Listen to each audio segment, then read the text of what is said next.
안녕하세요. 저는 30대 중반 여자입니다.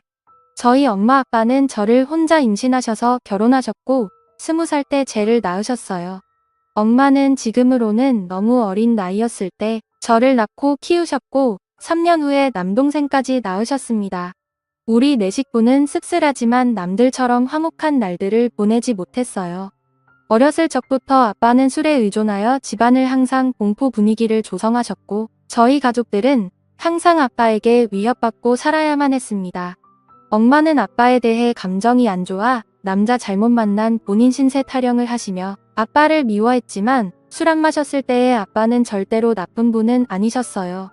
비록 경제적으로는 능력이 좋으신 분은 아니었지만 정이 많으셔서 사람들을 좋아하시고 자식들을 많이 아껴주신 사랑 많으신 자상한 분이셨습니다. 우리 딸 너희들은 아빠의 보물이야. 아빠가 너희를 얼마나 사랑하고 있는지 잘 알지. 내 새끼들 봐서라도 아빠가 얼른 정신을 차려야 하는데 미안하다. 아빠가 짊어진 삶의 무게가 왜 이렇게 힘든지 모르겠다라고 말씀하시며 아빠의 내면 고뇌를 나누었습니다. 뭐가 그렇게 괴로우신지 어릴 적 제가 본 아빠의 모습은 많은 날들이 술에 젖어 있었고 저의 남매는 원래 아빠 모습을 잘 알았던지라 그런 아빠의 모습이 참 마음 아팠습니다. 그리고 어느 날 충격적인 광경을 목격하고서야 왜 아빠가 그리도 괴로워했는지 알 것 같았습니다. 바로 엄마와 삼촌의 충격적인 관계 때문이었어요. 아빠는 형제가 많으셨습니다.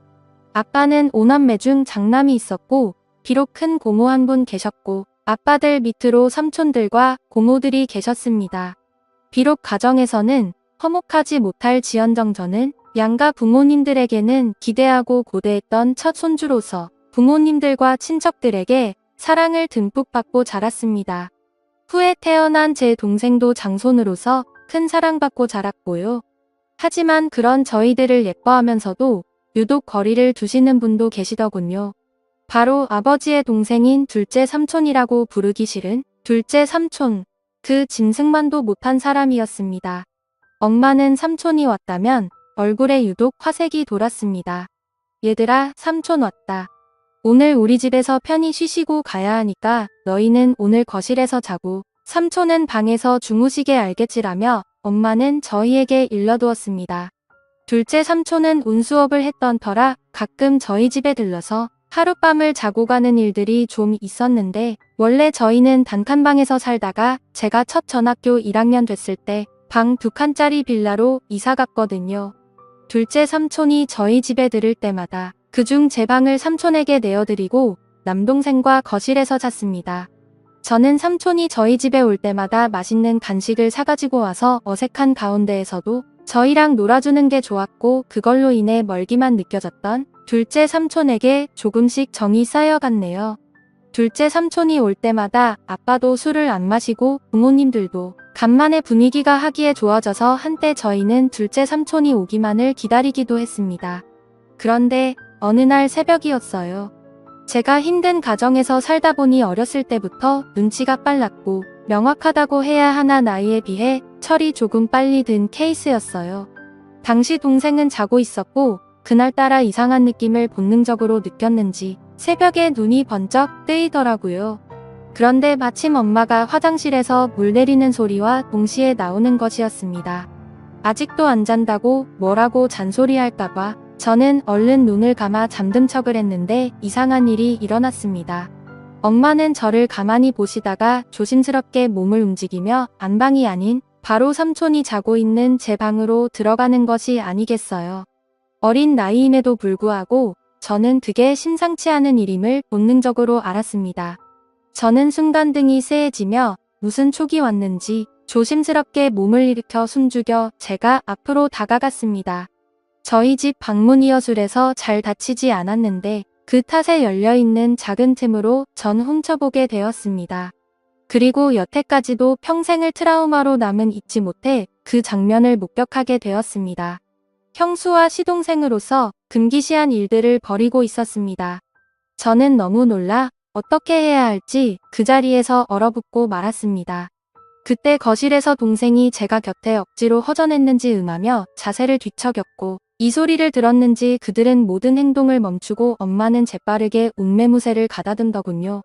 저는 들킬까 싶어 제자리로 돌아와 다시 자는 척을 하며 누웠고 엄마는 어두움 속에서 추악함을 가린 채 아무 일도 없었다는 듯 안방으로 돌아왔습니다. 저는 그때부터 아무에게도 말 안 하고 혼자 생각이라는 것을 했는데 오래 고민 끝에 나온 결론은 다순하게 모든 진실을 밝히자라는 것이었습니다. 그렇게 해버리면 어린 마음에 모든 게 다 제자리를 찾고 정상으로 돌아올 것 같았거든요. 뒤틀린 이 이상한 현실에 하루도 머물고 싶지 않았던 저는 기회를 엿보다가 마침 아빠와 둘째 삼촌만 빼고 친가들이 모여 가족 식사를 하는 자리에서 제가 본 그날의 진실을 폭로하였습니다. 일목묘연하고 또박또박 엄마랑 둘째 삼촌의 새벽에 제가 본 것들을 가감없이 얘기하자 엄마의 표정이 새하얗게 지으며 급한 대로 제 입을 막으려 했네요.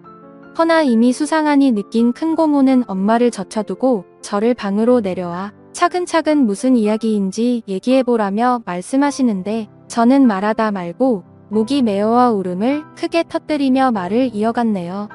덕택이 집안은 발칵 뒤집혔고 둘째 삼촌은 소환돼서 친척들에게 어쩜 그런 짓을 벌일 수 있냐는 비난의 의사를 받았습니다.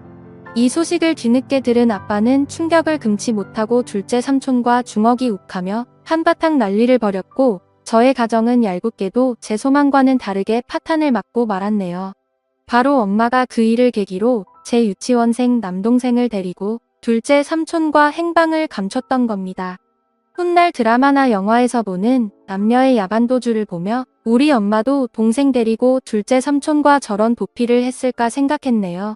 가뜩이나 술을 필요로 했던 아빠는 아이 술독에 파묻혀 살게 되었고 엄마와 삼촌을 반드시 찾아내어 복수하겠다며 증오심을 닦고 다녔습니다.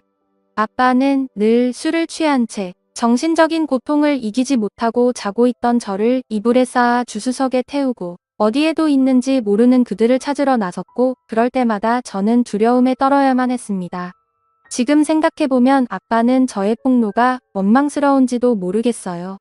눈 감고 귀 닫고 모른 척 했으면 어쨌든 불행한 가정이나 어이울 수 있었을 텐데 그걸 폭로함으로써 파국에 치닫게 돼버렸으니 다 제 잘못이라는 생각이 들었습니다. 이럴 줄 알아서는 얘기하지 말걸 그냥 아빠를 속이고 모두를 속일 걸 진실을 알리는 것만이 꼭 올바른 게 아니라고 생각을 했네요. 다행히 두어 달이 지난 후 엄마는 집에 동생을 데리고 들어왔고 간만에 엄마를 본 저는 그간 마음 고생한 게 싹 치유되면 깊은 안도감을 느꼈습니다. 오랜만에 동생을 봐서도 너무 행복했고 돌아온 엄마로 인해 아빠의 상태도 좀 나아진 것 같아 행복했습니다.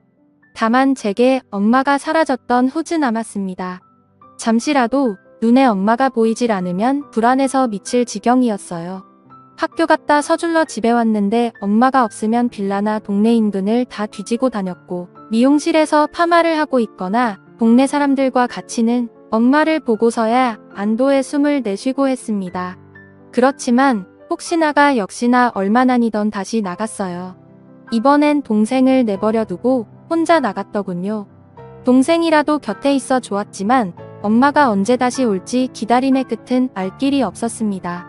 아빠는 행여 엄마한테 연락이 오면 아빠한테 바로 전화하라고 했고 그 사이 저희 동네에서는 소문이 다 돌았습니다. 저희 엄마가 바람나서 집을 나간 것 같다고요. 툭하면 애엄마가 보이질 않으니 그럴 수밖에 해요. 저는 저희에 대해 함부로 말하는 동네 사람들이 너무 싫었습니다. 다 알고 짐작하면서도 모른 척 확인 사살하려고 저와 마주치면 꼭 묻더군요.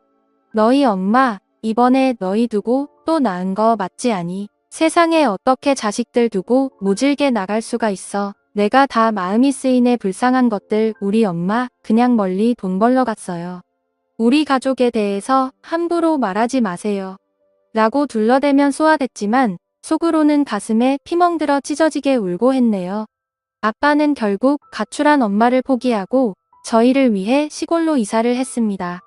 다 잊고 새 삶을 꾸려보고자 아빠들 1톤 트럭을 타고 소금도 파시고 귤도 파시며 저를 앞차같이 키우셨지만 세상은 그리 만만치 않았습니다. 바로 아빠는 큰 병에 걸려버리셨고 끝내는 간경화로 제 나이 18살 때 세상을 등지고 말았네요.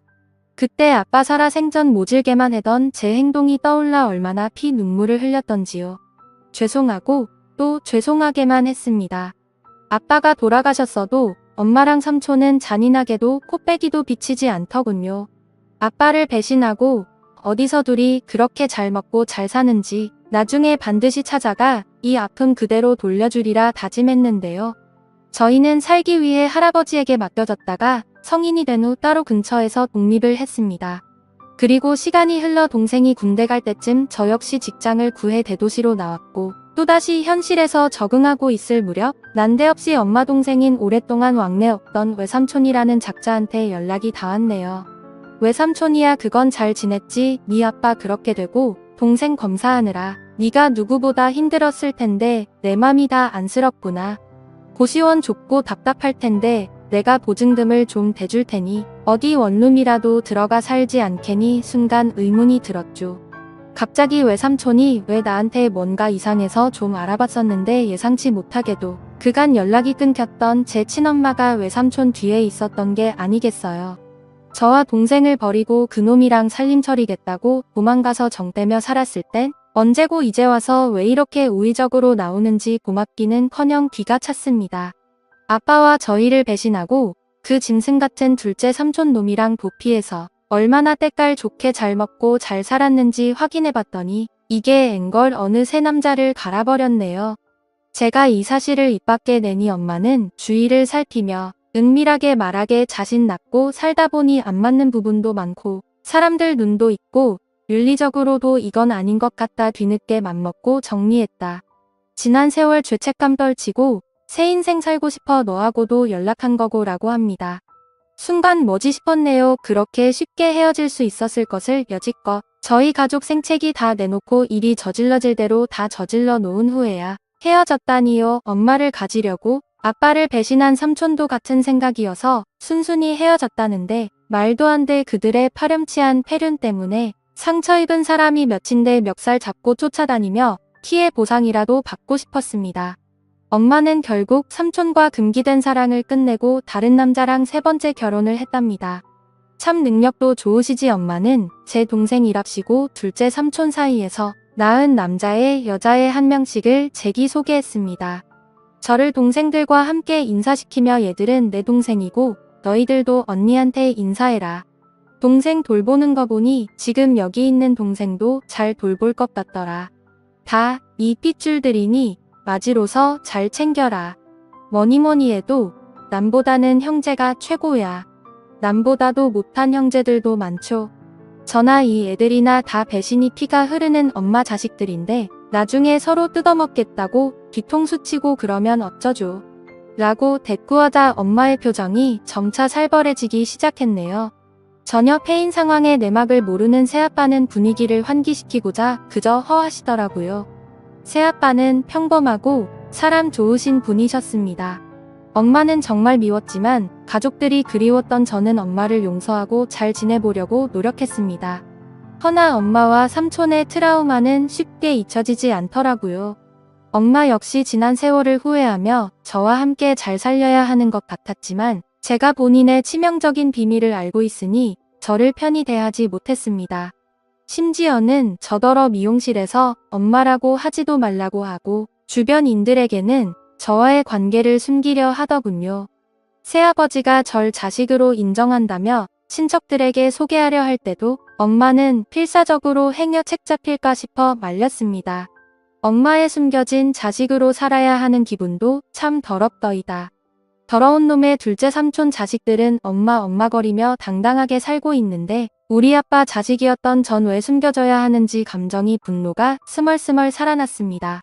더욱이 참을 수 없었던 건 엄마는 수련전만 하면 꼭 아빠 욕했는데 나 네 아빠가 아직도 지긋지긋해. 나 O형인데 왜 니들은 니들 아빠처럼 A형이냐고. 너나 네 동생이나 아빠 너무 쏙 빼닮아서 싫어. 처음부터 내 손으로 쭉 키운 네 새동생들한테 정이 더 가더라고. 왜 같은 손가락이라도 더 아프고 덜 아프고 하잖아. 네가 차별받는 것도 다 네 아빠 탓이고 내가 삼촌과 불륜 저지른 것도 네 아빠 책임이야. 알아 네 아빠 결혼 자체가 나한테는 인평생 지옥이었다고. 삼촌과 불륜을 저지른 건 모두 다 아빠 잘못이라고 떠넘기며 책임을 지었습니다. 참을 수가 없었습니다. 저는 결국 엄마를 용서하지 못하고 자리에서 일어나 엄마에게 마지막 인사를 했네요. 이제 도저히 못 들어주겠다. 엄마한테는 최악의 남편이었을지 모르겠지만 나한테는 우리한테는 최고 좋은 아빠였어. 이제 더 이상 엄마 못 볼 것 같아. 우리도 그만하자. 엄마와의 지긋지긋한 인연이야말로 끝내기로 맘먹고 절연을 선언 후 다신 엄마를 보지도 찾지도 않았습니다. 엄마도 마찬가지였고요. 엄마와 저는 지독한 악연이었습니다. 전 여전히 세상에 혼자 지내고 있네요. 남자가 두렵고 제 몸에 엄마의 더러운 피가 흐르는 것 같아 저는 결혼을 못할 것 같아요. 엄마 때문에 제 자신도 상대방도 믿지 못해요. 아무튼 영원히 그럴 겁니다.